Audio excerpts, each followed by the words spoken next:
This episode is made possible by our generous patrons.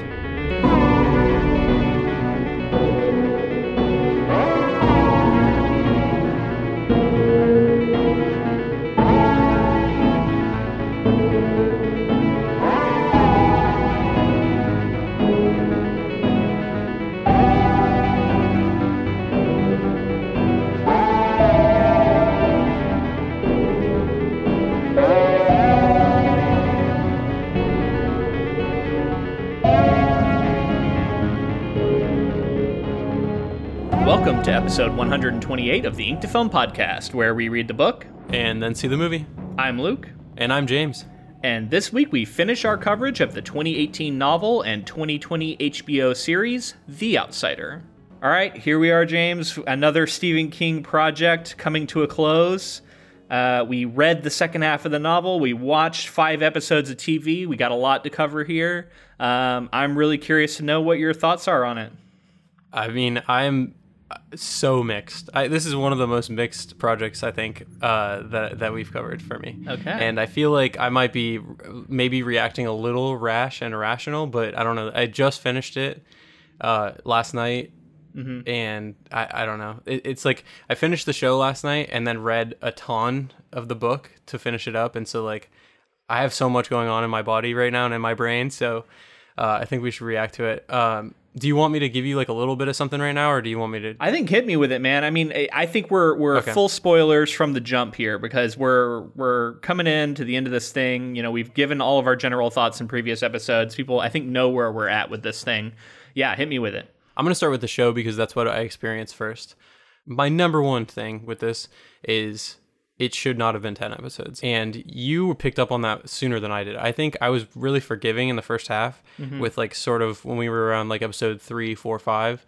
I was into it because I was excited about Holly. I was excited to see if like they could do something that maybe wouldn't necessarily be in the book, but if it would be like adding some good like context and some texture. And I think really what it comes down to for me is it just feels like a filler. It feels like filler episodes. And you know, there are I think to say like entire episodes are just filler is obviously an over exaggeration, but because there are things I think that they thread in to make it feel like the plot is being moved forward. Yeah. There are a couple additions that I really enjoyed. I thought that the thing with the mask at the sort of carnival or whatever they were at, where the creature was like couldn't wait anymore and I thought that was cool. I like that, and I think that was a cool interaction. But then I feel like for the next like episode and a half or 2 episodes, they just lingered on that, and it's something that they put in the show, I think, to add like another little bit of tension, and then they just lingered on sort of like, who's this person? What's like why, you know, when clearly I feel like they've all figured it out at that point. But I don't know. I feel like I'm starting to ramble a little bit. I feel like it's going to be one of those episodes. And it's interesting that you say mixed because I think I'm mixed too. And I agree that there was some sort of filler in there. I mean, one example of it I think is pretty clear. And I didn't hate the scenes is the thing. You know what I mean? Like I don't think anything that was added was bad. It just didn't always advance the plot, like you said. Well, it looked good too, and that's the other thing is that I want to say is it looked great. Like I think the direction was solid. I think there's definitely good acting going on. I think Mendelsohn's great. Yeah. I think that Holly, I can't think of the actress's name right now. Holly's great. I'm saying all of this barring the finale. I want to talk about the finale almost separately than the rest of the show. Yeah, and I don't want to touch too much on the specifics of different episodes until we get there. But I will say, to back up your point, there was an episode that is mostly people driving in cars. At least half the episode is like a travelogue. And, you know, there was some actually good character moments. So that's the thing. Like, I don't hate the scenes. But anytime you have a situation where characters are going, oh, we got to drive to from this location to another location, and then they spend like all this time in the car talking, to me that feels like you're spinning your wheels a little bit. Like, yeah, it's just driving somewhere. It shouldn't be that interesting. I don't know. Right, and it's just clearly like you can see like a writer's room being like, all right, we got to fill a couple more episodes. Like, how do we do it? Oh, they're traveling in cars, talking, good conversation, dialogue, that kind of stuff. Yeah. Right. So, and I do want to preface all of this stuff also by saying I think I would be more forgiving if the first 2 episodes weren't so good.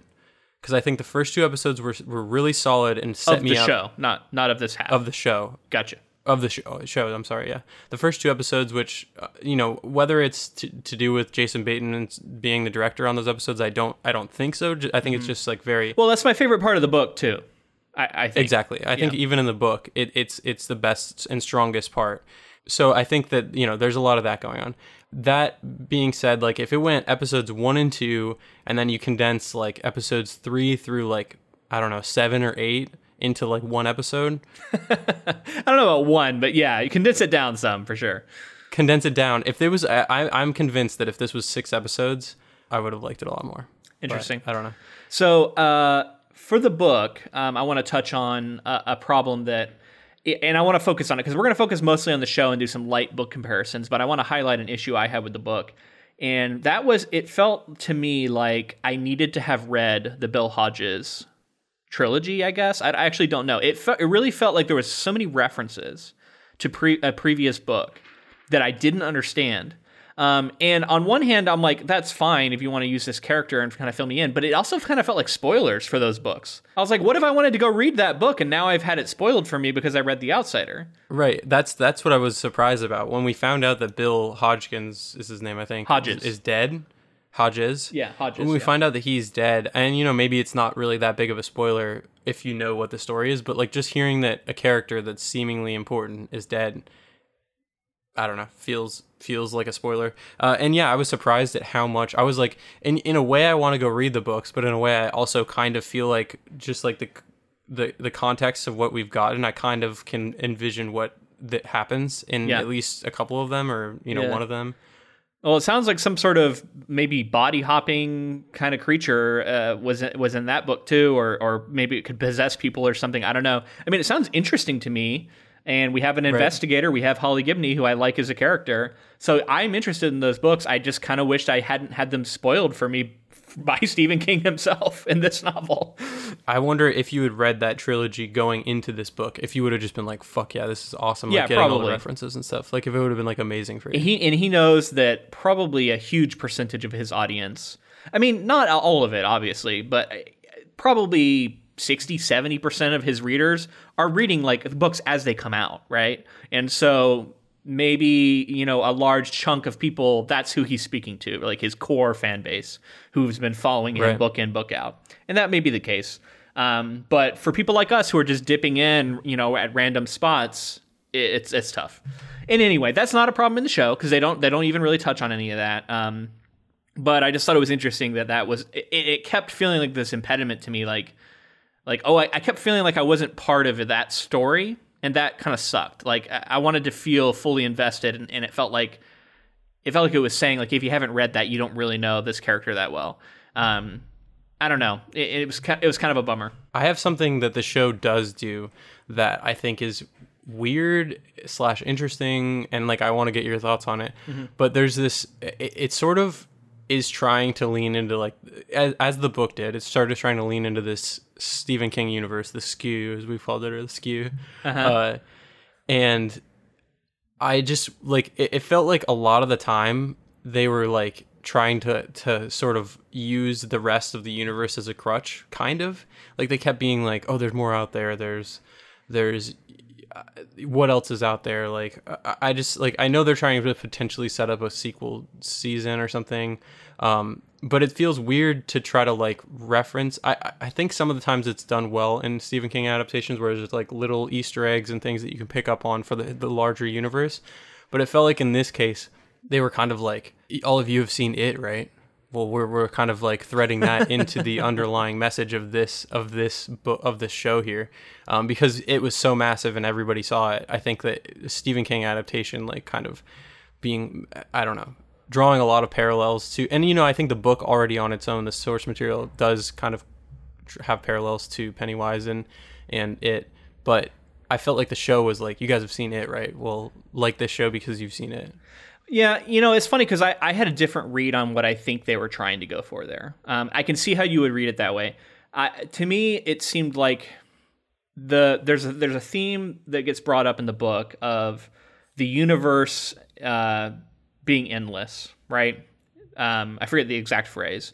Holly talks about it as something that Bill Hodges said right before he died, that and this is a thing that they were talking about in actual science, is like they think that the universe could be infinite and that it might go on, and there might just be endless numbers of other even parallel universes out there if you just could go far enough. It's definitely kind of mind-bending to think about.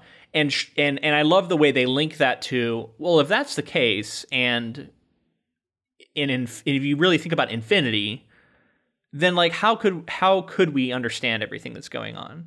And so that was sort of what it was, this tension of, we had Ralph being this very grounded, unwilling to believe character, and how his journey is becoming more believing in the supernatural and the possibility of things beyond the rational.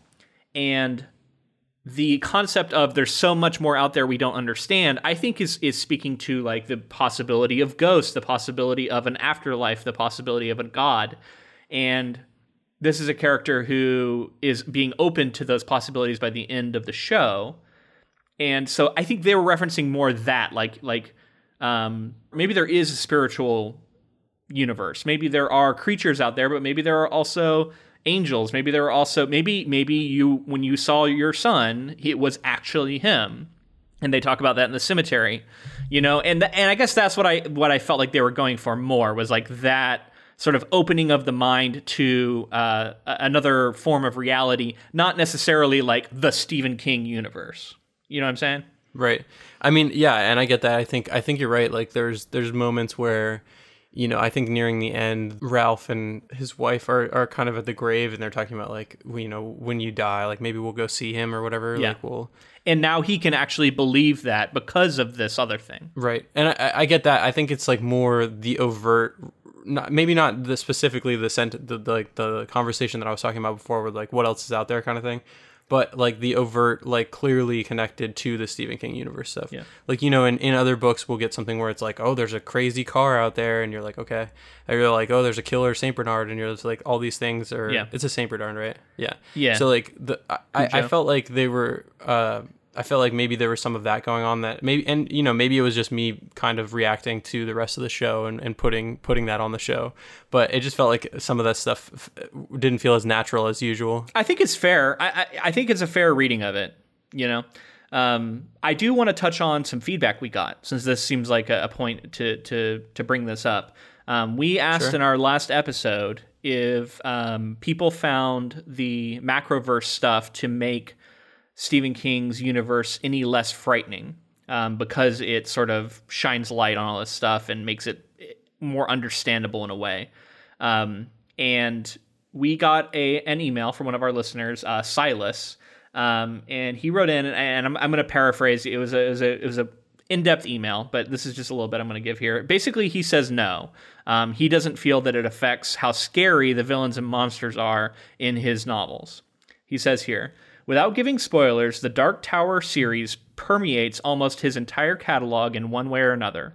Much like how multiple King/Bachman stories will use the same location or share characters, parentheses, towns of Derry, Castle Rock, Maine, Holly Gibney, or Dick Halloran, the Dark Tower series tie-ins are there for the readers in the know, but are usually subtle enough to go unnoticed by a casual fan.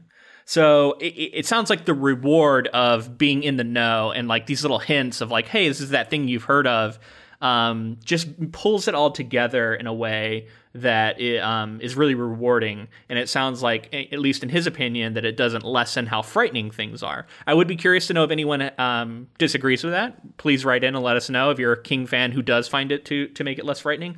But yeah, I mean, I'm glad we had someone write in and sort of clarify that for us. Yeah.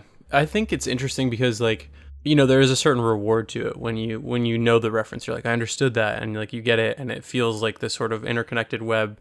I also feel like I'll be reading a King story and I'll see something that I don't understand the context for. Like they'll mention something like, I think in this book they mention, I can't even remember what it was at this point, but basically something's mentioned that clearly like I don't have. It's like a word, like it was like a. I wish I remembered what it was, but it was basically like car, or like or like a just a short name or something. I think some of the time, like, I'll pick up on things that I don't have context for, where I'm like, that's probably a reference to the rest of the larger world. And like, you know, because it doesn't like interrupt, or it's not jarring or in any way. It's just like, I'll notice it and be like, maybe one day I'll understand that.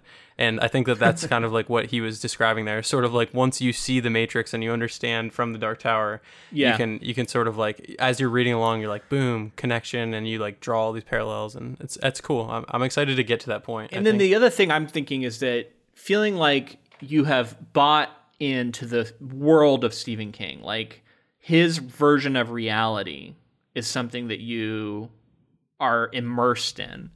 And so you want every new book to be a piece of that reality. You don't want it to be this outlier, oh, this book isn't connected. Like, you want it to all be part of this thing that you know so much about and you know the inner workings of, and you're seeing pieces of this larger puzzle, and you're feeling like you're learning little tidbits about how this works and what sort of beings are out there.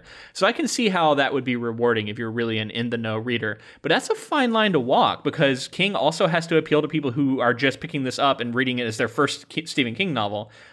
In that sense, I feel like this book kind of struggles because of all the references through Holly Gibney to previous books. But let's not harp on it much longer. I want to move on. I do want to touch on a couple things that I noticed that we kind of got wrong. So kind of corrections.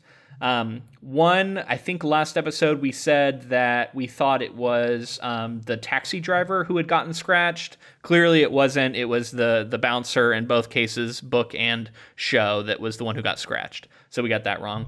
And then I also mentioned that Holly Gibney was sort of the person of color, tropey character that Stephen King has been accused of. He often has people of color be sort of the mystical helpers, and famously in The Stand or in others, he's done this. And I thought this was another example of that, and I thought it was weird that he would just so blatantly do it. But Holly Gibney in the book is not a person of color; it's only in the show. So I think that was interesting that that they introduced this trope into the show. Maybe not even realizing that Stephen King has taken a lot of flack for it over the years. But it's funny enough that in the book that's not the case. So I didn't even. Is it mentioned in the book that what race she is? Because I don't even remember. It's not really. I think she's described as being pale at one point, which is a signifier to me. That's usually not a word you would use. I mean, often with books, authors will choose to not really describe people's races, so that you can kind of fill in the blank. King typically is not one of those writers, though. Usually, if someone is a person of color, he highlights it. And that wasn't the case for Holly in the book. I was kind of paying attention for that. And unless I'm completely wrong and I misread it, which I'm open to, I just didn't think. So anyway, I don't know what all that means, other than to say that it's interesting that they sort of added this, and you know what I mean? And it's good. Like, you want more representation. It's just curious that they chose the sort of mystical helper. I wonder if somebody's falling victim to this sort of damaging trope that people have highlighted, that these characters often show up as either sacrificial characters or characters who are there to be sort of mystical helpers. And again, that's kind of what Holly is here. Yeah, I mean, that is interesting. Like, clearly it is something that King has done historically, and so I think, like, now you would think he'd be aware of it, and seemingly he is. And then it's funny that they introduced that. Yeah, I wonder if it was like sort of intentional to like draw comparisons to The Shining or something like that. But and there are lots of other characters they could have done that with, but they chose Holly. Yeah, I don't know. Anyway, let's move on. I don't want to linger too long on this, but I just thought it was noteworthy. So I have a lot more to say about specific things that happen, but I think to get into that, let's start getting into episode summaries so that we can engage with it as it happens. Yeah, let's do it. So the first episode that we covered this half was episode 6. It's called The One About the Yiddish Vampire. Holly returns to Cherokee City to report her findings. She gives evidence of how all the murders were connected, and that she believes an entity is responsible for the killings, and that the priority is to find the person most recently infected by it and to isolate them. This is received poorly by the police, especially Glory, who berates them all for their incompetence. The entity pushes Jack for failing to stop Holly's investigation by appearing in the form of his deceased mother and severely beating him. Jeannie invites Holly to stay with her and Ralph at their house, where Jeannie increasingly believes in the entity due to the matching descriptions in Holly's theories. Ralph is still skeptical until Holly uses a blue light against the chair where the entity was sitting in Jeannie's dream and finds the same residue found in the barn as well as fingerprints. Holly now believes the entity is shedding, as it transforms into the monster that can kill children, but must use a host while it is vulnerable to do its bidding. Jack invites Holly to visit the barn where Terry's clothes were found, but while driving, she notices the rash on the back of his neck. Realizing her imminent danger, she tries to return to town, but Jack tells her to continue driving. Pretty good episode, honestly. I like this one. I like the meeting. I thought it actually played out in a way that was a little more believable in the movie or the series than in the book, in that there was a lot more pushback. It felt like to me. Like there was a lot more people just completely disbelieving what was happening. And I liked that. It felt more true to life to me. Like people just going, I cannot believe we're engaging with this as being real. So I like that. And then I like the changes there. In general, like the changes they're doing with Jack, having him be sort of more involved with things.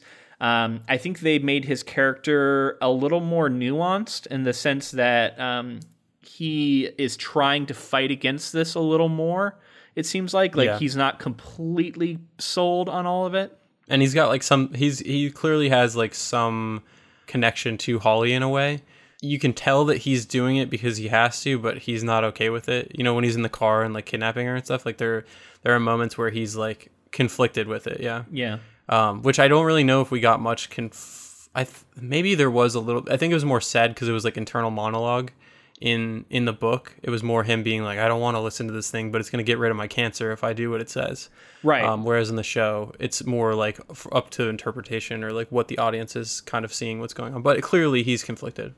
And that brings up something else I wanted to talk about. I thought the cancer angle was way more frightening and effective, honestly, in the book than what we got in the show, where it was just like his mom showed up and like beat him up and tossed him around the apartment, which was okay. But yeah, that scene was pretty nuts. Yeah, for sure. And in the book, instead, we get his mother died of cancer, and she shows up, and she's sort of getting eaten by the cancer, and the thing is in the shower, and it tells him that he has cancer, and it's eating him alive, and I don't know, it just was really scary, right? Yeah, I mean, it's grounding it in the real world again. I think, this is a true crime story, and like making, I don't know, not that really draws any parallels, but just like the grounding of things, making things scary because they're like they could happen. Yeah. I think, obviously makes things a lot scarier. The other thing is that he remembers what his mother went through with the cancer treatments and all the struggling that she went through. And he's like, I never want to have to go through that. I'd rather put a bullet in my head. Exactly. Yeah. And that's just such a real fear. And I don't know, I thought that was more effective. Maybe it's harder to put that on a screen. Maybe, you know what I mean? They wanted to have the dramatic beating up scene. They wanted to have the blood on the walls and stuff when they go to investigate. So maybe it just made more sense to go that route, but I thought that I kind of missed that. On the other hand, I liked him being a part of the meeting. I liked him standing up for Holly and asking and wanting her to go on, because you could tell he wanted to know, like, what is this thing that's fucking with me? Because I am being fucked with, and he genuinely wanted to learn about it. Oh, by the way, how about that bus wreck? Was that in episode 6? Yes, it would have had to have been, yeah. Yeah, so really random, right? Like, yeah. I get that there's like sort of a shining thing going on, and like she's being confronted by the creature, by the entity or whatever it is. But they've slammed into the guardrail, and then the bus driver was like, "What the fuck? Why'd you come near me?" And then he just continued driving. Like, yeah. He just was like, everybody's like shaking. Like, I don't know, man. I mean, as long as the bus can still drive, I think it makes more sense to drive than to like wait for somebody. I don't know, especially if we're out in the middle of nowhere. But all those people, somebody could be hurt. I don't know, I guess. Like, nah, don't worry about that. There's like some logical stuff that I want to bring up as we go through. All right, so episode 7 is called In the Pines, In the Pines. Ralph and Alec become suspicious about the simultaneous disappearance of Holly and Jack. They search Jack's apartment and find his blood everywhere, eventually tracking Holly and Jack's phone to the same location. Holly, meanwhile, manages to trick and abandon Jack at a gas station and drive away. Jack considers suicide but cannot go through with it. Glory, after experiencing more difficulties in her first day back at work, finally decides to press charges against everyone that Howard suggested. Claude, feeling discomfort in a way he cannot explain, quits his job. When Holly reunites with the others, including Andy, who arrives as well, Eunice shares Claude's situation with her, and she angrily confronts Ralph about not revealing it to her earlier. She realizes that Claude's relevance to the case only reinforces her theories, while Ralph continues to struggle with reconciling the unexplainable nature of the events. Later that night, Holly awakens from a nightmare in which Jack killed her. Yeah, and screams at the camera to end the episode. So an interesting tidbit I noticed, as I was watching the final credits, just briefly, it said teleplay by Dennis Lehane, or I'm probably pronouncing that wrong. And I was like, why is that name familiar? Do you know why? No, I don't. Yeah, so I looked him up, and this is the writer of the novel that Shutter Island was based on and Mystic River was based on. He's a novelist. Interesting. And he's someone that we'll probably end up covering at some point because those are two pretty big adaptations that I would love to cover. He wrote the screenplay for this episode and episode 9. That's crazy. I wonder if they're friends because they're both like literary guys. They've written novels. You mean with Stephen King? Price. I'm sorry. Price. Richard Price, the showrunner, and Dennis Lehane. Yeah, I think probably more Richard Price. But I don't know. I don't know his connection. I wasn't able to find anything about it, but I just thought it was interesting, In terms of coverage, though, like we're talking about Clint Eastwood and Martin Scorsese directing something, so I'm sure we'll cover one of those. Yeah, probably both, honestly, at some point. Yeah. But anyway, I just thought that was fun. Yeah, I mean, this is an episode that has a lot of this. There's a lot of tense moments in the car. This is a very Jack-heavy episode, Jack and Holly. I wanted to see, because this is the episode you were talking about with a lot of driving, right? Yeah, this isn't the one. I'm talking about. Okay. This was more like she'd been kidnapped, and that was a more tense. Like there was a reason to show the car. I'm talking about, I think, next episode where they're literally driving from one location to another and they pair off. But yeah, anyway, focusing on this episode, I thought it was solid. And I'm just curious, so I read the book first and I knew where all of this was going. But as you watched the show, did you watch all 5 episodes and then go read the novel? So I watched the 4 episodes that were out and then read a bunch of the book to like kind of catch up to close to where that takes place. Okay. To where like episode 10 would start, and then I watched episode 10 and then read the end of the book. Okay. So just what was your experience like with this, like not knowing where it was going? Honestly, it just felt like I felt like the train had left the station and there was no conductor. Like I just, like there were some of these episodes I was just like, why? What's going on here? Like I thought that the kidnapping was pretty compelling. Doesn't happen in the book. Right, doesn't happen in the book. Yeah. The kidnapping was compelling, and then but like that was like half the episode. I feel like she she was kidnapped at the end of the last episode, and then by the halfway through the episode, that happens, and then I honestly can't even tell you what happens in the other half of the episode. And I mean, clearly they're filling it with things that did actually happen in the book, like I think the moment where Holly talks to, I'm not sure who she was talking to, but basically it comes out that the bouncer had been scratched, that Claude had been scratched, and like that happens in the book, but it seemed like that was kind of the only thing from the book that happened in this episode. Yeah, well, and the I think the discussion of the chair and like what might be this. What did you think of that? The idea of this being sort of an avatar that is being projected, and did we need all these explanations? Did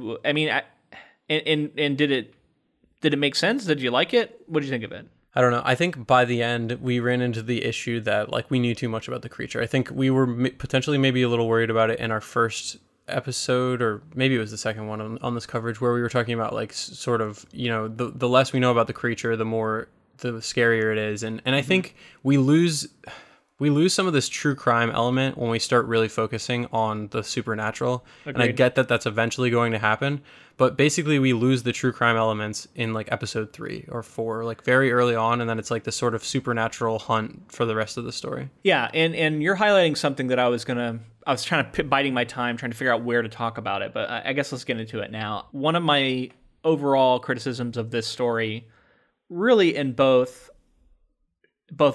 show and book is that it changes. It sort of changes what kind of story it is. And I think it's maybe easier to track in the show because it spends more time changing. But yeah, if you watch the first few episodes of this show, it has a different tone, it has a different feel than what we get into. And it's that oppressive, unknowable, just dismal tone changes, right? As soon as we start to learn about this thing, it becomes more of like we're on the hunt. It's a creature that needs to be defeated. There are more just easily understood scenes of like one-to-one what's going on here. I understand it. I now understand what is, the projection is giving a clear example of like, okay, so that's what's going on when it does these things. It has the ability to control people in this way. Yeah, it really starts to define things, and that changes it. That changes the tone of the story in a way. I'm not saying I don't like it, but I guess I am saying I like it less. And that's a small distinction, but is one I was feeling here. Yeah, I agree. I also wanted to ask you, like, why is this Avatar projection leaving behind any physical evidence in any way? To me, it was like kind of an ectoplasm that they didn't want to call ectoplasm. I don't know, like it leaves some sort of residue when it does this thing. I don't know, man. I think in the book it even says like at one point it's like we don't understand this and we probably never will. And I was like, okay, that's kind of hand wavy. But I'm like, you've already gone so far in explaining it. I don't know. Why even go that far? I don't know. Yeah, I think it leaves prints at one point too. So it's just like it's leaving prints and ectoplasm or whatever. So yeah, I mean, it just feels like a point where they can say like, oh, here's physical evidence to kind of get Ralph on board so that he'll start to believe in this sort of entity that's haunting everybody here. But there's something, I feel like clearly I didn't like the second half nearly as much as the first half. There's something in episode 8 that I want to get to that I did like, though. Let's get to it. Yeah, let's get to episode 8. Okay. So episode 8 is Foxhead. Jack lures away the surveillance team surrounding his apartment, allowing him to break in, retrieve a large weapons cache, and drive away. Claude, meanwhile, travels to Tennessee to stay with his brother Seal. Holly vows to follow him so he can be both protected and potentially exonerated. Ralph, Eunice, and Andy agree to join her. To evade the police, Jack murders a local fisherman who the entity currently transforming into Claude then consumes and steals his car.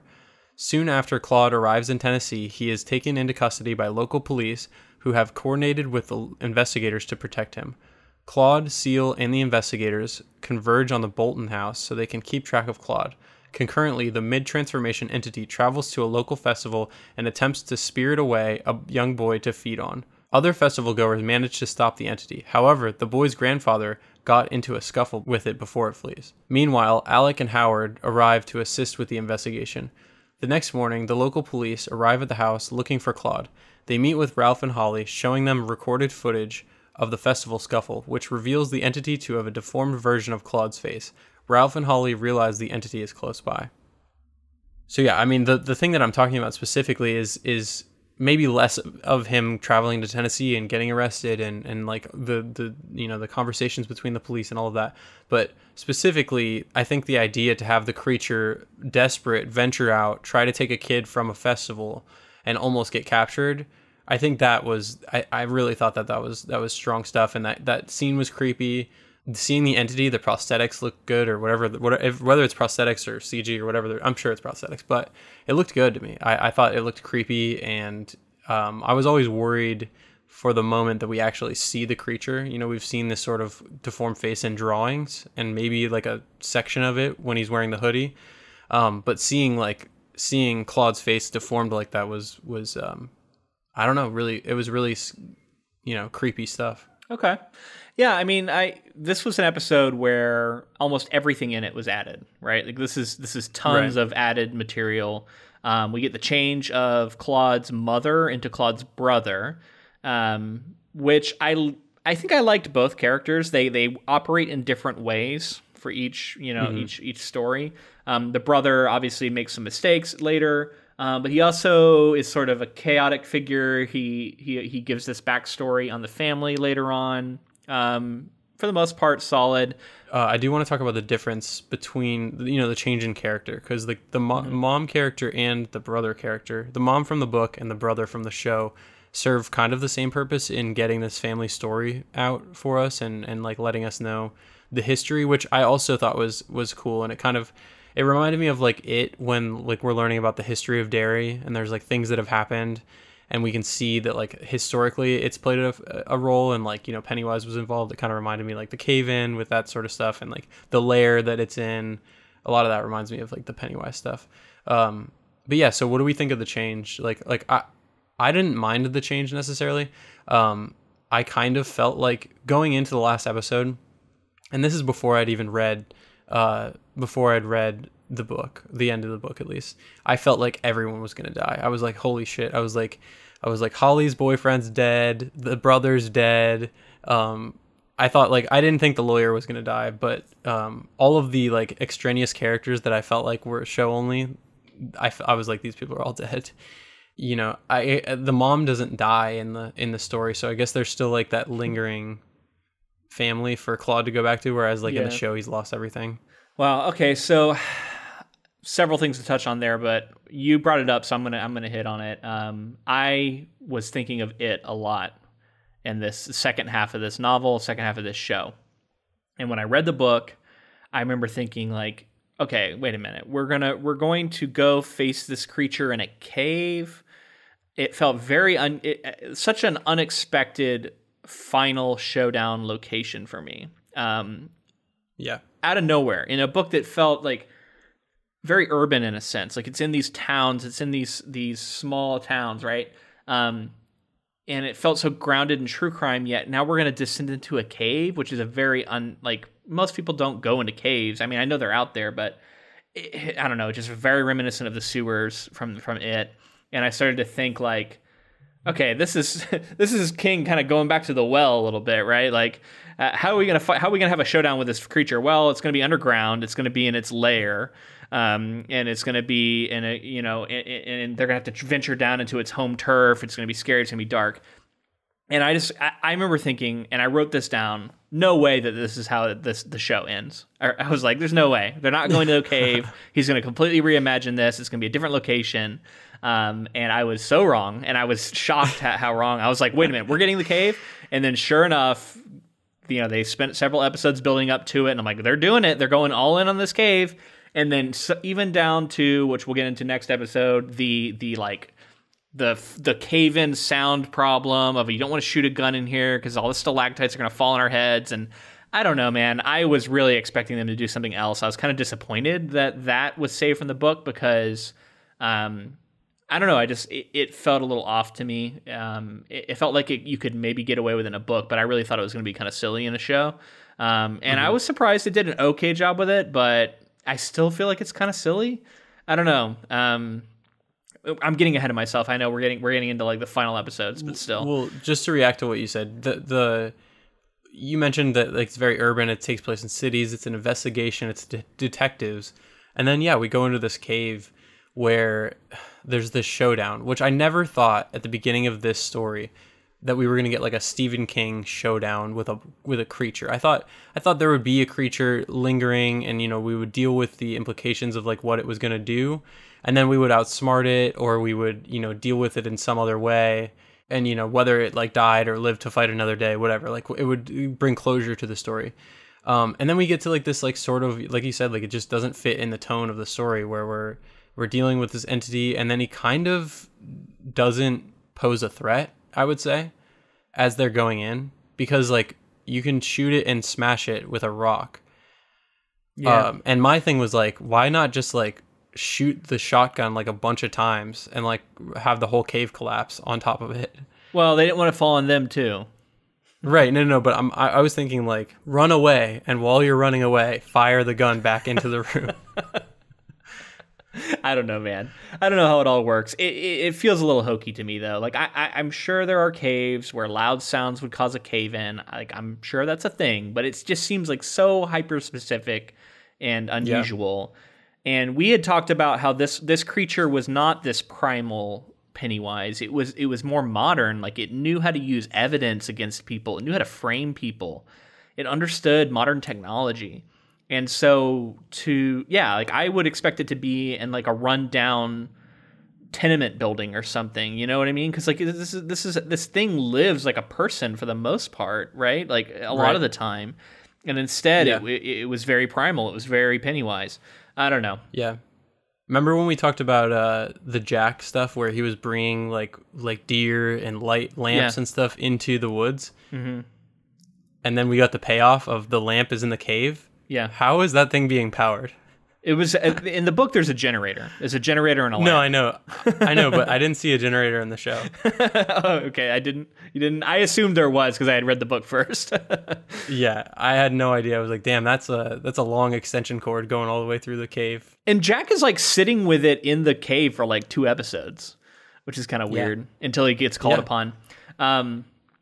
Let's get into it because I want to touch on episodes 9 and 10. We really get into the end of this thing. I think we're getting there. One thing I want to say about episode 8 before we move on. I did like the character building moments in the car. I did like there were sort of some moments of levity, and I felt like it was a chance to kind of catch your breath and prepare for this final showdown. But I think it was maybe some of the heaviest padding. To reference what you were talking about before. Yeah, and I agree with that. What do you think about like the whole Foxhead scene though? Like the sort of So I like the Foxhead. I do think that it is incredibly convenient that it didn't kill that kid. Because their plan is to wait for it to strike and then have the proof that Claude was with them. And I'm like, wait, so you're going to wait for it to like do a sex murder on a child? And then, you know what I mean? Like, how could they know it would fail? You know what I mean? So it felt very lucky and convenient that it wasn't much worse. Because if it had actually killed a child and that was how they flushed it out, like that would have been dark. But they didn't go that route. Right. Yeah. Do you like the fact that we saw the weakness and the desperation of the creature? Like, do you think that like going forward into the end of it, it made it more? Because I felt like I could buy that it was like weak and that it was like a weak creature that typically like needed to rely on like lurking in the shadows. Like it's not a Pennywise where it can turn into this crazy shit and like attack you and pose a threat. And just seeing it like clearly it probably hasn't come into confrontation like that before being caught like that. I don't know. I kind of liked that scene a lot and it was like a highlight in a bunch of filler for me. Okay. Yeah. And I do think the mask was inherently scary. The child abduction brought it back to that, like, sort of, that's a very real thing that can happen. And it was a frightening moment to see the family react. Yeah, I mean, I guess I'm kind of mixed on it, but in general, I did think it worked. Okay. So episode 9 is Tigers and Bears. Because the entity's powers allow it to access any information Claude knows, the group decides to distract him while they search for it. The investigators manage to arrange interviews with the boy who the entity targeted and his grandfather. The boy explains the entity's description of a potential bear cave, while the grandfather describes being unsettled by the entity's face seeming mask-like. A parallel story during the episode about a father searching for his boys is revealed to occur in 1947 when the bear cave collapsed and the search party starved to death, with the location also happening to be where most of the Bolton family is buried. The investigators conclude that is where the entity is hiding.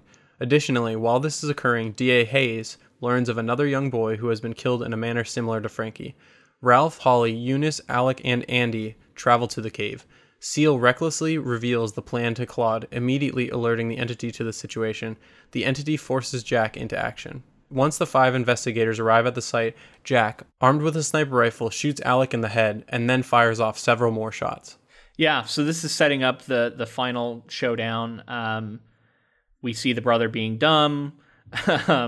I was sad for the investigator, Alec, to see his sort of... I loved like hearing the backstory, him talking about his time in the war and how he had tasted copper in his mouth, and then he decides to overcome his fear and go there, and then he's the first one to die, right? Just get his head blown off. Yeah. Definitely dark. It was like, I think, the most shocking of the deaths, too, because I just felt the rest of them coming. So seeing him go down was... He and the lawyer, I didn't think were going to die. Yeah. And so seeing him just get his head blown off, like right at the end of the episode, I was like, damn, like we're potentially... Oh, and that's something that brings me to something else I wanted to say just generally. I think I would have been much more forgiving had I liked the finale more than I did. So like I was like gearing up going into the finale. I was like, all right, well, if they stick this landing here, like I think I can save it. Like I enjoyed the show. It was a solid show. well directed, everything. And then I felt like, if anything, the finale was the thing I had the most problems with. Yeah. So I also want to highlight another similarity to it. Jack is very Henry Bowers. He is the pawn of the creature who can do things that the creature can't do. He can operate in spaces the creature can't operate. Again, I was drawing a lot of similarities to it. And again, Jack, in some ways, is the more dangerous entity in this final showdown. He kills a lot more people. And through Jack, this is the real danger because, as we'll get into next episode, the actual showdown with the creature isn't nearly as dangerous, it feels like to me. I want to highlight something. This is a small thing, but it's just something that kept rubbing me the wrong way. The snarling animal noises of the outsider when it's feeding, I don't know, man. It seemed off to me. It kept making these like roaring sounds and like I don't know. Are you saying that it was cringy, or are you saying that it didn't fit that character? A bit of both. Like it wasn't very scary to me. It didn't really feel real. And that creature that we had been seeing, like, yeah, it had this ferocious attack on the child, but to have it be snarling and making these hissing noises, or I don't even know how to describe them, it just felt off. Like, this thing didn't feel so animalistic. It felt much more, I don't know, like a demon or something. And it felt like, to me, it was like more malevolent. Like, it was more like it was like seeming like it had a plan. It was always cool and calm and collected. Yeah. And then we get to like this ending here, and it's just like all primal and animalistic and all that stuff. Exactly. It's eating animals. It doesn't really fit with like the early like kind of, you know, inkling that we get of the creature like early on, where it knows, like we've talked about, it knows how to frame people for things. Like, just doesn't seem like something you could do without premeditating it. Yeah. So anyway, that and we're building up towards episode 10 here. How do we feel about the cave-in in both the book and the show? Like, okay. Do you feel like I like the reveal sort of, because at first I was like, what the hell are they giving us? Where we didn't, I thought it was in the present day, kind of. The clothes seem kind of dated, but then we get the reveal that it was actually like this flashback that they've been building up. What do you think of that? And like, just in general, like, what do you think of like the backstory in the book as well? I liked it. I liked it okay. I think I liked it more in the book because it felt like it paid off a little more. Talking about the kids dying in the cave, and how they're down there, like trapped in the dark, and it kind of shifted over to be more of like Claude's relatives who got trapped in the cave-in. Seemed to be the focus, but then you lose focus on the children who died. I don't know. It was okay in both. Again, I'm very mixed on the idea of this all taking place in a cave anyway, but so I can't really like co-sign it completely. And they spent a lot of time on it. Yeah, they did. It was a lot. And just to restate something I kind of already said, it feels very much like one of those like historical stories we get in Derry in it. Like, it just feels like that entirely to me. Right, but it's not linked to the thing. Whereas, like in it's all about Pennywise. It's all about how Pennywise has always been there, has always been wreaking havoc in the town. This was unrelated. This was just an unrelated cave-in to what happened with the thing itself. I thought, for some reason got the impression that like in some way that the creature was like in the cave and like relevant there in some way. It wasn't until the people died there that the creature like decided to like sort of start living there. I guess it's because this creature travels around so much. I think it just started living there recently. Like, yeah, it supposedly was like living next to the cemeteries in different towns. Yeah, right. It moves around. Damn, that kind of changes. Yeah, that changes my outlook. I actually don't like that as much now because I kind of filled in the blanks and thought that like, oh, the creature. This was its long-term lair. Like that. It's not its long-term lair. Yeah, no, it's recently arrived there. Yeah, I don't like that. And as far as we know, it was in like actual, like it was in like an abandoned factory. It was in a house. It was in it was in a barn. It was in these different places over time. And for whatever reason, it decided to go down into a cave for this one. Because of all the death and the grief or whatever. Yeah. Yeah, like, I get it. But it just like, yeah, it doesn't seem as impactful as what I was kind of filling in. Do you want to just jump into the last episode so we can talk about everything? Yeah, let's do it, man. Because I really want to. Okay. I want to talk about a lot about the end. Okay, so episode 10 is called Must Can't.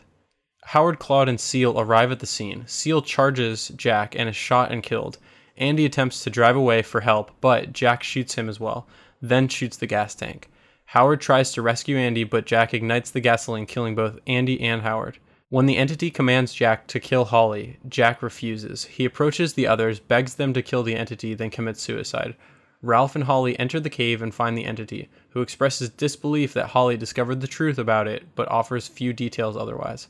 Claude enters and shoots the entity, causing the cave to collapse. The entity is impaled by falling debris. Before the three exit the cave, Ralph returns to the entity and berates it, witnessing it attempt to transform before he crushes its head with a rock. Eunice contacts Hayes and implicates Jack and the entity. Claude and the investigators, with the help from Jeannie and Glory, coordinate their stories. Hayes holds a press conference to exonerate Terry and reopen Frankie's case. In a mid-credits scene, Holly is shown to have the same cut on her arm that the entity gave to its other victims. Wait a minute, I didn't see that. I didn't see that. I almost didn't want to read that in the synopsis because I was wondering if you saw it or not. We'll talk about that at the end. All right. Apparently I need to go pull this up again because I stopped it at the fucking credits. Man, mid-credit scenes always get me. Don't even. We'll talk about it in a second. Okay. So let's talk about the shootout. What did you think? Did you have any? I guess when you're reading it, what did you think was going on? Like as the shootout was being set up, like what was your? So it's interesting because it grounds it in a sense that it's like it's a cop book and you're ending on a shootout, right? So that feels kind of appropriate. The idea of a sniper just picking people off is terrifying. It's a dramatic showdown. I did find the in both the book and the show, the idea of him blowing up a car by shooting it with a sniper rifle is a little ridiculous. There's been Mythbusters episodes about this.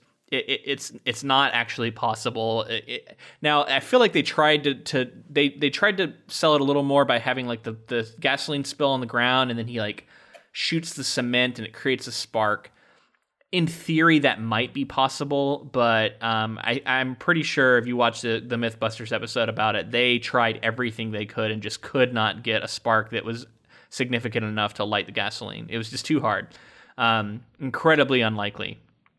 But all that being said, this is a devastating part. We see several major characters die.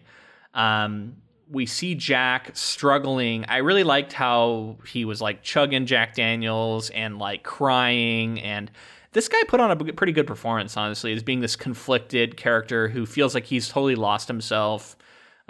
He feels like he's not a good person, and so he's able to do these things, yet there is part of him that is struggling, and then he has that moment where Holly sort of walks out, and he's looking at her, and he decides, like, I can't do it, and then he welcomes the bite of the snake.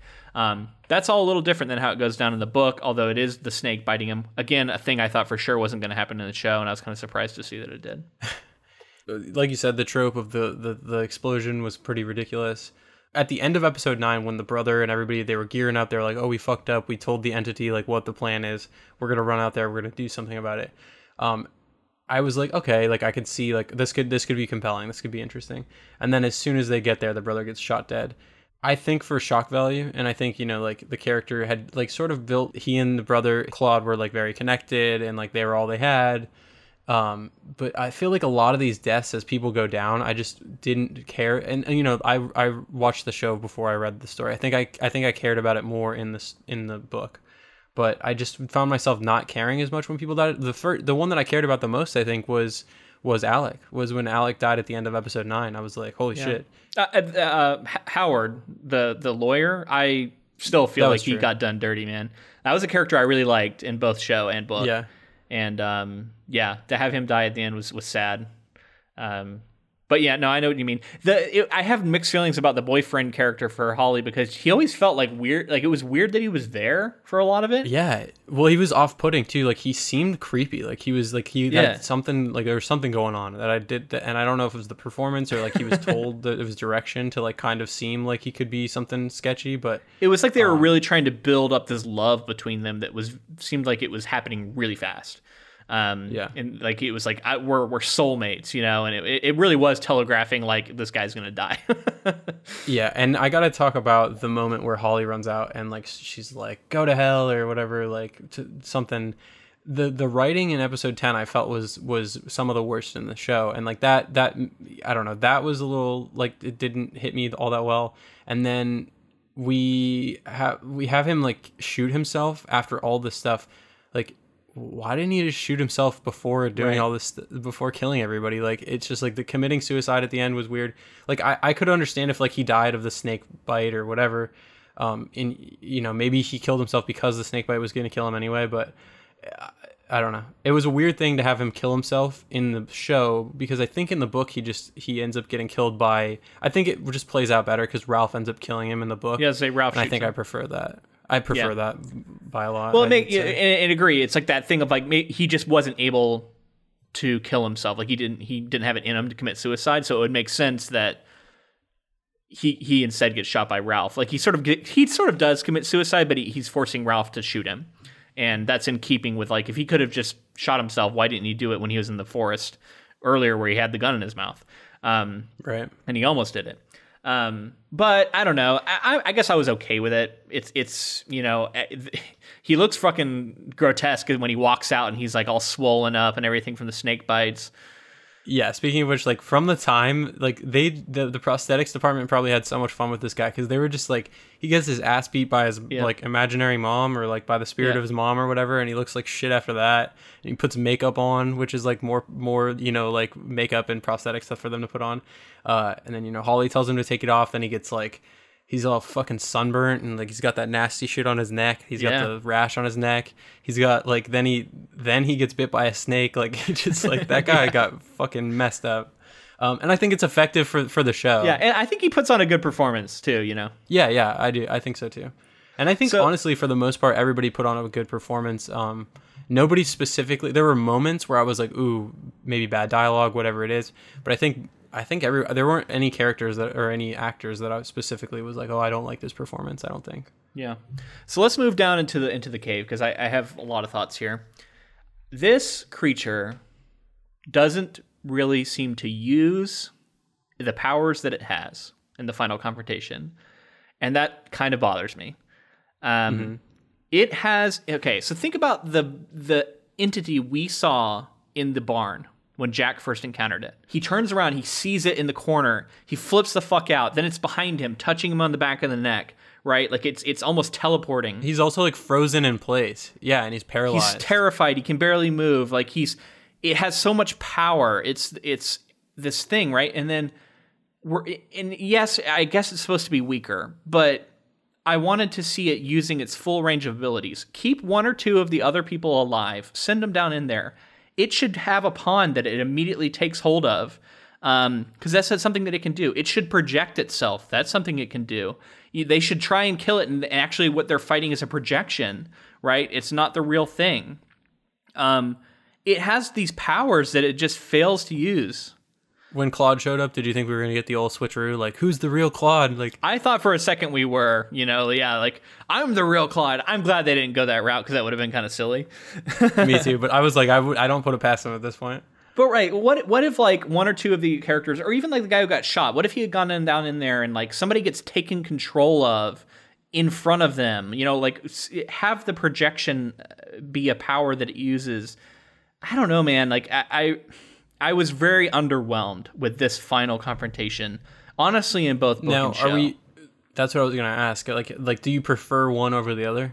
Well, so there's some things I do like about the book. I really liked Holly accusing it of being a pedophile, and the way that it sort of tried to deny it, and then she was like, no, you know, and she like hit it again.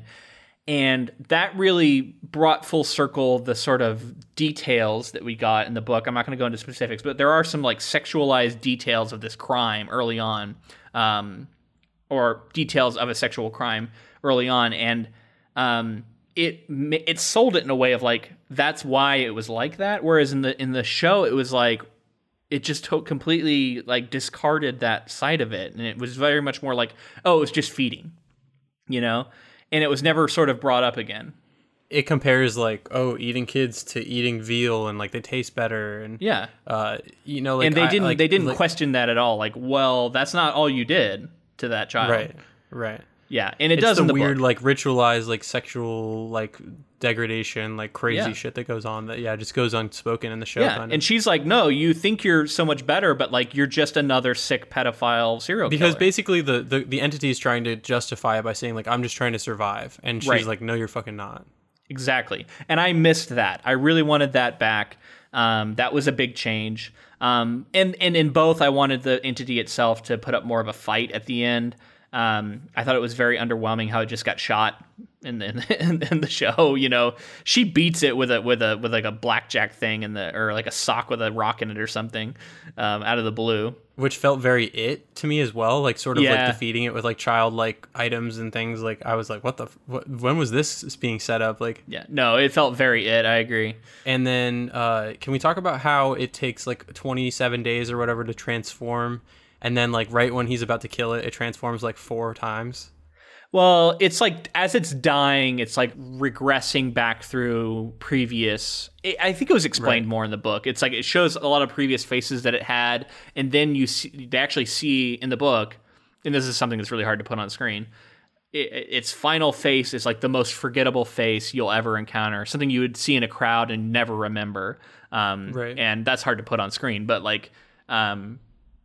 I don't know. I guess like it was the shedding of the masks moment, and that's what they were trying to convey in the show. I think a little bit there, but maybe it didn't work as well because, like you said, you're like, wait, what's happening? So another question. Oh God, I've 2 big ones. First of all, as he's walking out in the show, Ralph sees he sees his son and he sees I think the older Peterson boy. Yep. Why? Okay, so were you supposed to think that the entity is doing that to him? Because if so, it just red flagged to him that it was still alive. No, see, I got... This is what I was talking about with the widening of the, like, oh, there's so much more going on in the universe than you can ever imagine. I think those are supposed to be helpful ghosts that are communicating with Ralph at the end. Why Frankie Peterson's older brother? Well, because of the crime that happened to Frankie Peterson, and he killed him. He killed him, so if you're going to haunt anybody... Right, and I get that connection, but I just mean, like, why not Terry Maitland? You know what I mean? Also, like, why not Terry Maitland? Too expensive to get Jason Bateman back, would be my answer to that. But no, I know what you mean. Kind of just because we just said Jason Bateman's name aloud. I don't want to shit on the performance we got, but the Jason Bateman version of The Outsider was way more scary to me than what we got with this guy. I don't know. There was just something just in that dead stare he gives that child that felt lacking by this animalistic, desperate version of what we got at the end here. And I don't want to completely blame the actor. Part of that's probably directing, part of that's probably writing, but I missed that version of The Outsider. Yeah, and then basically I think one of the biggest things for me that I think is, like, I guess it's left up to interpretation, but to me, any way you interpret it doesn't really make much sense. There's a moment where Ralph says to Holly, like, something about Terry. He's like, yeah, but something Terry Maitland. And then she's like, who's Terry? Do you remember this moment? I do, yeah. What was that supposed to represent? That's my question. I have an idea of what I think they were trying to go for, but what are they talking? Because clearly she was brought in to investigate Terry Maitland and, like, all the stuff that went on. So why would she say who's Terry Maitland? I don't know. Maybe she's trying to imply, like, he's no longer a murderer, so he's no longer worth being highlighted in that sense. I don't know. What's your theory? My only thing that I can think of is, like, there wasn't anything said specifically about, like, oh, we're gonna lie to the cops now and be, like, dirty cops and, like, settle this stuff up to represent, like, what our version of the facts, so that you know, Terry Maitland gets off free and all this other stuff. But what they're more manipulating the cops than lying to them. Well, I want to talk about that in a second too, because so she says who's Terry Maitland, and I think she's saying, like, you know, like, it's like her way of saying, like, yeah, they're gonna like reinterpret facts and all these other things, so that, like, it's sort of like saying, like, oh, like, we never had this conversation, and somebody's like, what conversation? Like, that sort of thing. Exactly. I think is what they were getting at. But I think that's what they were getting there's not enough context there for the audience, I think, to understand. If it's a weird moment. And the other thing I wanted to talk about was with the way that this ended, and maybe it's the book as well, but I feel like because they weren't going to reveal that there was a creature, because they had, nobody would believe it. I totally understand that, and it's the real world and all this stuff. But the fact that they did all of this means that all those other people that were framed by the creature have no justice. They're still stuck in jail, or they're dead.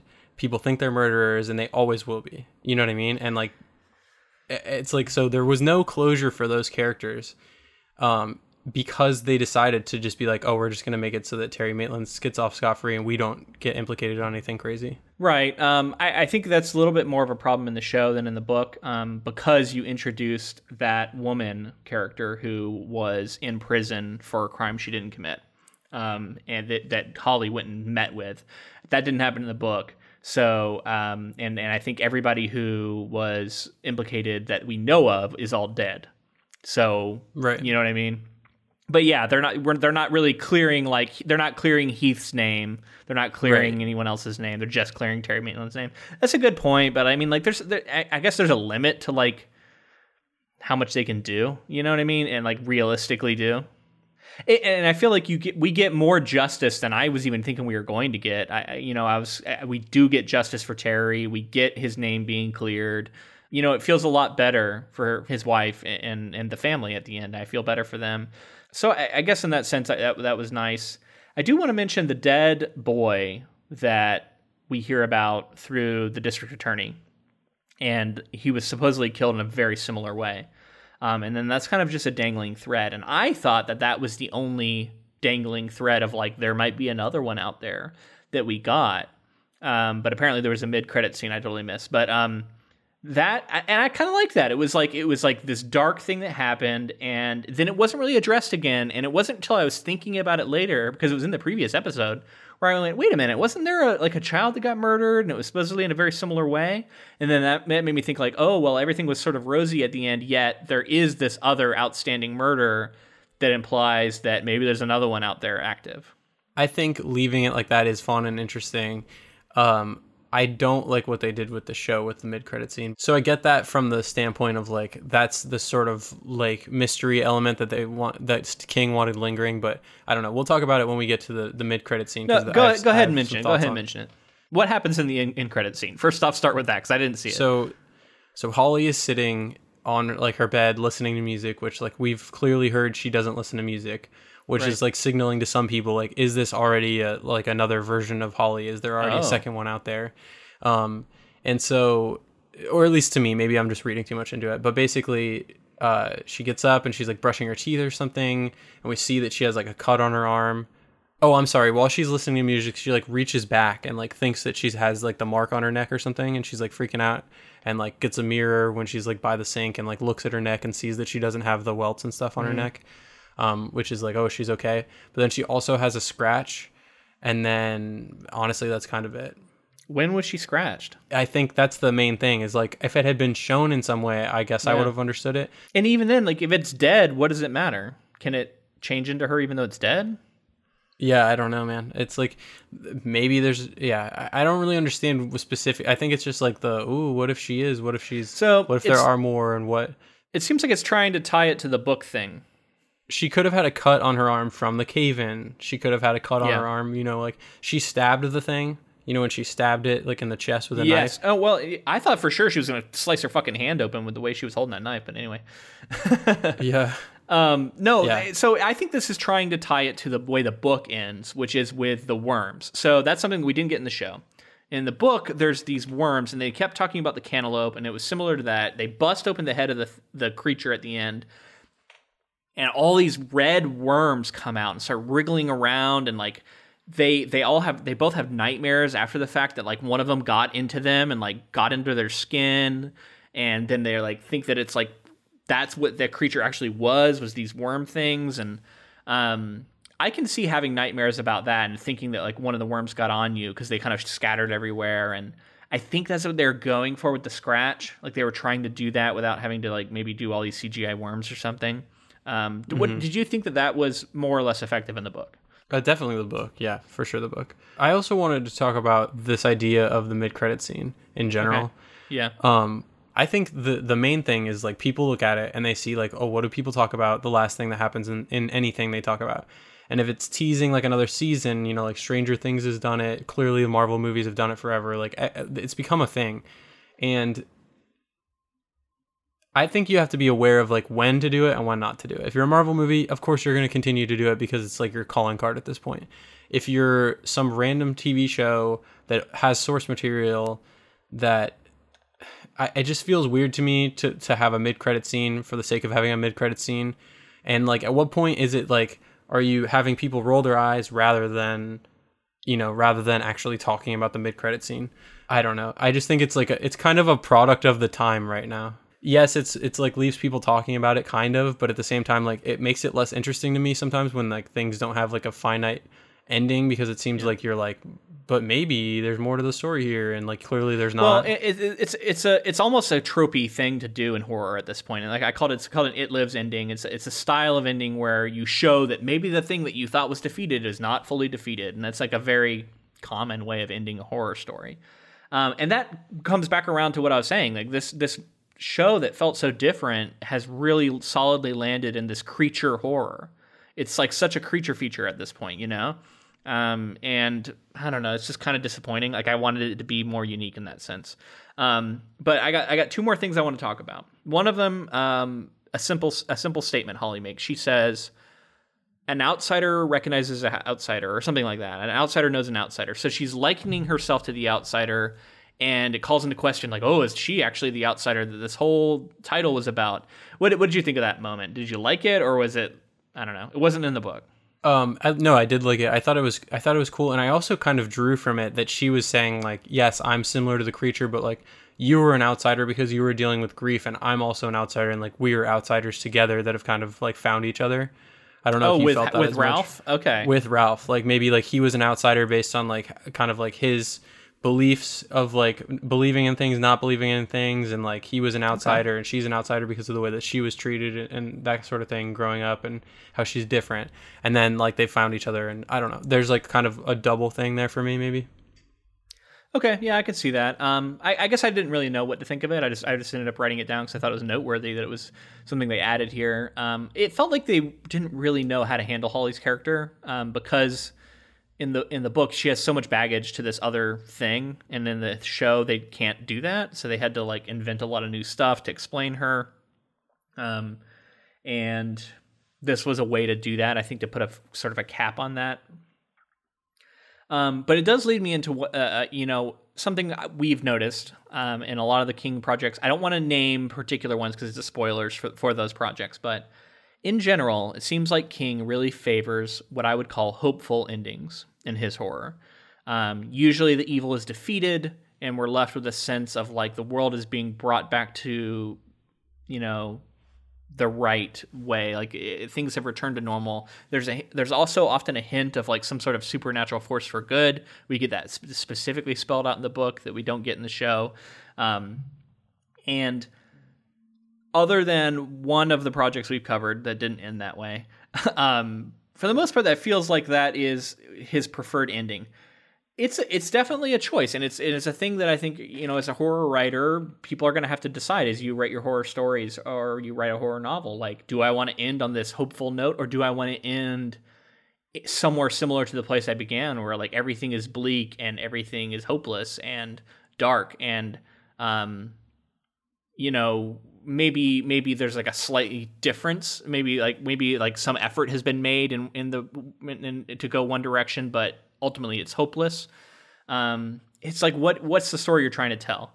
I feel like the happy ending maybe has more broad appeal, but horror diehards might disagree with that. I don't know. What are your thoughts on horror endings in general? I mean, that's what I was going to say, is like this sort of, I think the happier ending, especially in King's case, I think like tends to be why his books are super readable for people, because it's fairly broad, well written, clearly a genius author, and like he's able to like do these happier endings, and then I think it makes it so that people are left with like a good taste in their mouth. A broader audience is left with a good taste in their mouth. Whereas like if they were always bleak and they were always tough to get through, I think people would maybe see the novels as like more daunting to take on, and like maybe it would weigh on them a little more. Personally, I think a mixture of the two is good. Maybe not always happy, maybe not always bleak. I think the more effective and shocking ones are probably the ones that don't end well, but at the same time, like there are times that there'll be characters that I'm just like, oh, I want to see them make it through this. You know, I want to see their growth. I want to see them become a different person on the other end of this. And when you die, or you know, that's typically what I think of when I think of a bleaker ending, is like somebody major dies. Somebody dies, that's the end of their existence. They can no longer develop any further. So, you know, thinking about like what happens after the story is also there for a happy ending sometimes too. And like you said, this one's almost like borderline, because is there something still out there is lingering? Well, yeah. And then there's also the idea of like a Pyrrhic victory, like at what cost? You know what I mean? Like you've won, right, but so many people have died. And you could say that that's what's going on here. But I still feel like it's an overall happy ending. We get Terry Maitland's name cleared. We get them, you know, Ralph and his wife connecting in the graveyard at the end and feeling hopeful about, you know, life moving forward. And that leaves us feeling hopeful. So, and I would argue this is sort of the quote unquote happy ending. Now, we haven't covered, like, we've covered some Stephen King for sure, but we haven't read like anywhere near even like a tenth of his novels. So I wonder if this holds true. People who have read a ton of his novels, like, do you feel like he generally ends on a positive note without spoiling anything? Like, does it seem like if you pick up a King novel, do you feel like pretty strongly that by the end things are going to be mostly tied up and that you're going to end feeling good and feeling like the monster has been bested? Or are you going in completely like, I have no idea how this thing's going to end because I've seen both from him frequently, and so I don't know how it's going to end? All right, so I think we're at the point now where we have to decide if we prefer the book or the show. Oh, shit, which is something we've been doing this year. Yeah, you're right. That is something we've been doing this year. And yeah, man. Okay, I have to think about this a little bit. I honestly forgot to even prepare. You're right. That is something we've been doing. You want me to go first? Yeah, so I'm going to have you go first while I kind of think over my position here. I don't think it takes a ton of explanation as to why, but I'm picking the book in this case. I think that while the first two episodes of the show elevated the source material, maybe even I like both the beginnings basically about the same. I might give the edge to the show.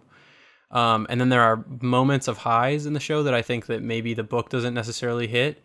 Good changes in the show. I think having Ralph's son be dead is like probably my favorite change by far. Just adds a lot of layers to that character. But ultimately, I felt that like it was much more tight. The story in the book was much more tight. I didn't feel like we were lingering too long on anything in particular. You know, I think King, he picks a certain pace and he likes to, maybe it'll be like a slow burn or maybe it'll be a faster read. But in this case, like he picked a certain pace that I found to be entertaining. And like, there weren't any times where I was like, oh, come on, let's get on with it. I was entertained the whole way through. And I think it's a fun story, maybe a little too similar to some of his previous work.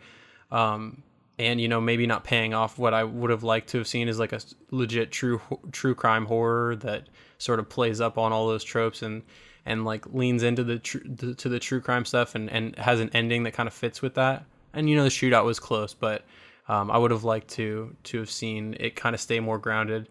With that being said, I'm taking the book in this case. Okay. Yeah, I mean, we've talked it through and I feel like we're on the same page for a lot of things. I agree. I think the show, incredibly well made. I think this director saw something in the true crime beginnings of this story and really like sunk his teeth into it and was like, this is what I want to do, and nailed it. And then I think sort of struggled and maybe didn't go far enough, you know? Like I wanted to see a more transformative ending to match what he was able to do with the beginning of this show. I wanted him to stick to that vision more, and it felt to me like maybe a little too beholden to the source material. And so it's weird because it sounds like I'm saying that the source material is where the problem is, right? And that putting that on screen hurt the show. That's not what I'm saying.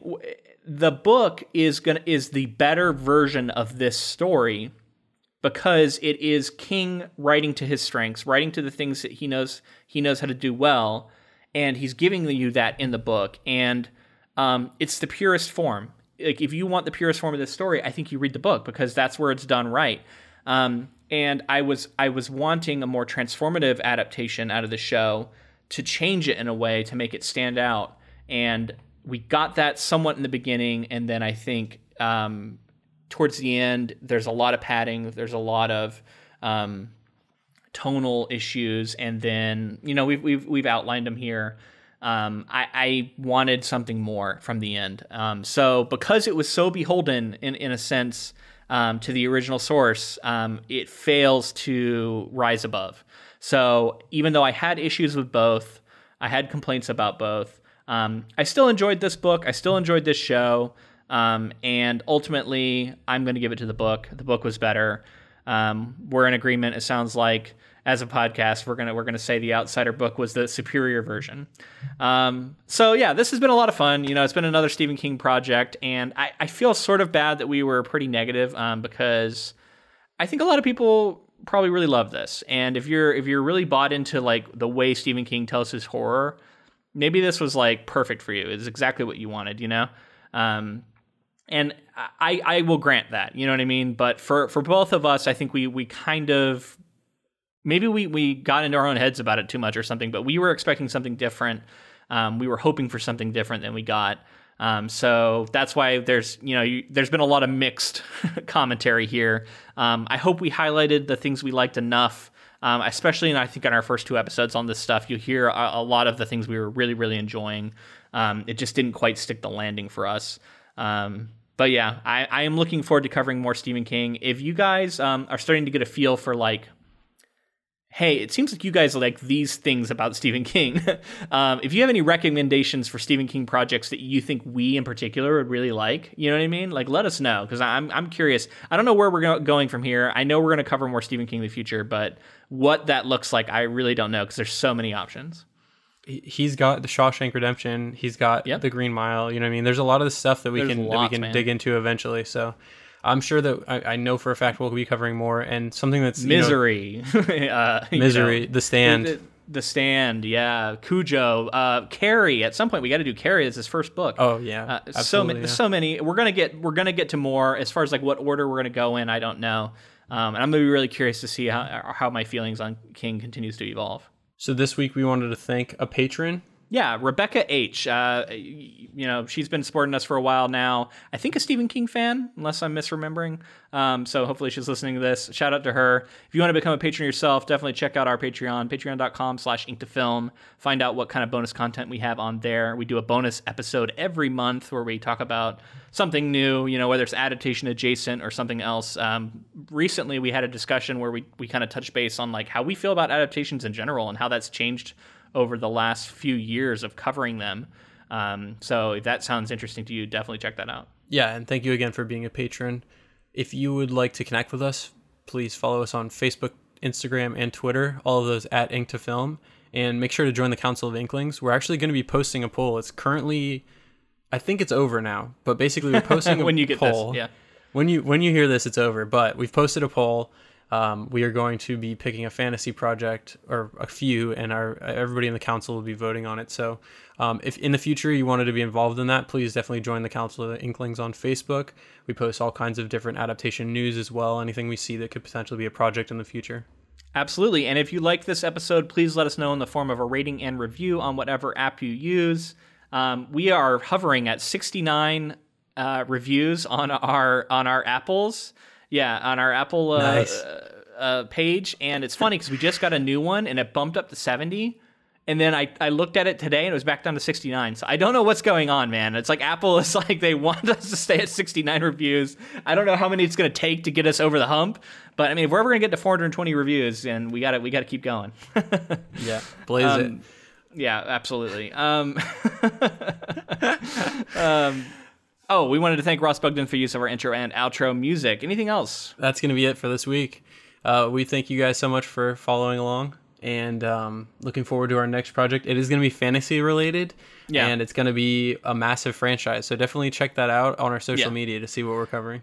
Yeah, should we give the either or here? Yeah, it's either Goblet of Fire or Return of the King. So little franchises, You might have heard of them. Yeah. Either Harry Potter or Lord of the Rings. So yeah, I'm looking forward to that. Clearly massive for both of us. Yeah. Harry Potter. We realized we and hadn't Lord of the done Rings, any so. fantasy this year, so it's time. Thank you guys so much for following along. We will see you next week, but until then, Thanks for listening.